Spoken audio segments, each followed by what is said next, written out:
Now, an Emeritus News Brief. I'm Lynn Houston, coming to you from the frozen tundra of Boston.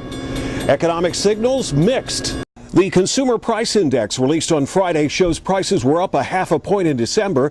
That's the biggest increase in over a year. Fuel and food prices, the biggest problem, along with housing. The gasoline index accounted for 80% of the increase. Seasonal layoffs after the holidays boosted first-time unemployment claims the week of January 7th. They were up by 35,000. A total of 445,000 first-time unemployment claims were filed. Experts gathered at a Brookings economic conference in Washington, D.C. say the job market won't improve until companies are forced to hire. The economic problems we will discuss today are manifest and urgent, but not susceptible to quick solutions. In fact, economic historians warn us that in the aftermath of debt-fueled bubbles, countries often experience persistently high unemployment and low growth for a decade or more.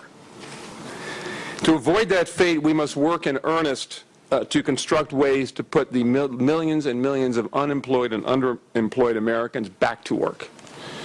That means we have to devise innovative solutions, strategies to elevate our nation's economic output to its potential, which some of our economic experts around here tell me is as much as $1 trillion more than we have today.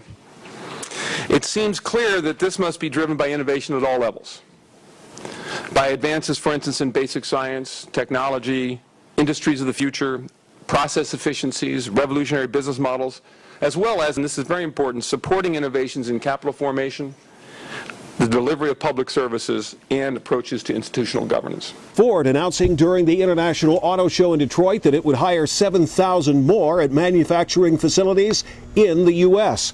The hiring is needed so the company can make more electric vehicles. RealtyTrack says foreclosures reached a record in 2010. RealtyTrack says there were more than 3.8 million foreclosure filings. That's an increase of nearly 2% from 2009 and an increase of 23% from 2008.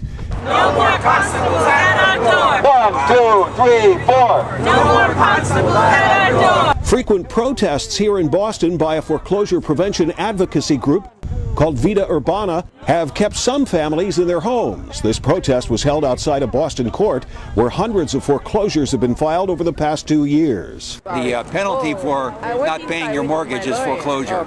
But once you're foreclosed on, the bank seeks an eviction. You're now a tenant of the bank. The bank has the choice to take your rent money and let you stay and live there, or to take your offer to buy the building back. The banks aren't taking those offers. They're not taking rent money. They're choosing to evict families, no fault. Earlier this month, the Massachusetts Supreme Court rejected foreclosure filings from U.S. Bank and Wells Fargo, claiming the banks filed bogus documents to force some families from their homes. That decision could have national impact. More on foreclosures on the Emeritus News Financial Pensions page. Also, see our advocacy legal page for a story concerning some judges who are fining attorneys representing banks who file bogus documents with the court.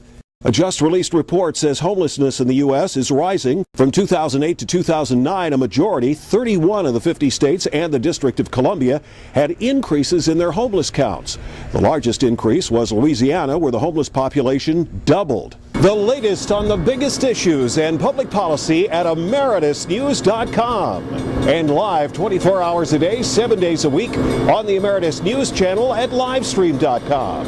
And now, Emeritus News Mobile on your mobile phone and other devices at emeritusnews.com/m.xhtml. That's an Emeritus News Brief. I'm Lynn Houston.